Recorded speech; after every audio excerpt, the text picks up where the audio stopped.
রাজধানীর রামপুরার উলনে ৬ বছর বয়সী শিশু তাসলিমা আক্তার তাহিদিকে পূর্ব শত্রুতার জের ধরে হত্যা করা হয়ে থাকতে পারে বলে ধারণা করছে এলাকাবাসী।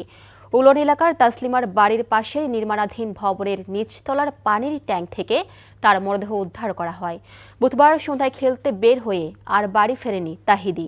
অনেক খোঁজাখুঁজির পর মসজিদে মাইকিং করা হয় এবং থানায় খবর দেওয়া হয়। প্রায় 2 ঘন্টা পর তার মরদেহ খুঁজে পায় পুলিশ। যে বাড়ি থেকে শিশুটির মরদেহ উদ্ধার করা হয়েছে, পুলিশ সেই বাড়ির দারোয়ানকে আটক করা হয়েছে। এলাকাবাসীর ধারণা, পাশের বাসার বাড়িওয়ালার সঙ্গে পূর্ব শত্রুতার জেরেই এই হত্যাকাণ্ড ঘটে থাকতে পারে। তবে অভিযুক্ত বাড়িওয়ালাকে এখনও খুঁজে বের করতে পারেনি পুলিশ।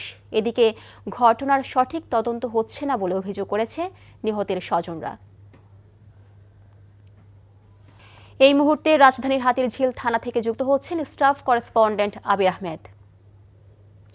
আবির, আসামিদের গ্রেপ্তার সহ শিশু তাসলিমা হত্যাকাণ্ড নিয়ে কি বলছে পুলিশ? বলছে এখন পর্যন্ত একজনকে গ্রেফতার করা হয়েছে, অর্থাৎ শিশুটির মরদেহ, তাসলিমার যে মরদেহটি যে বাড়ির নিচের ট্যাঙ্কি থেকে পাওয়া গেছে, সেখানের যে দারোয়ান, সেই দারোয়ানকে গ্রেফতার করা হয়েছে। ওই দিনই মূলত তাকে গ্রেফতার করা হয় এবং এর পাশাপাশি যে আশেপাশে যে কয়জনকে সন্দেহ করা হচ্ছে তাদেরকে পুলিশ করছে, তাদেরকে এখনও পাওয়া যায়নি।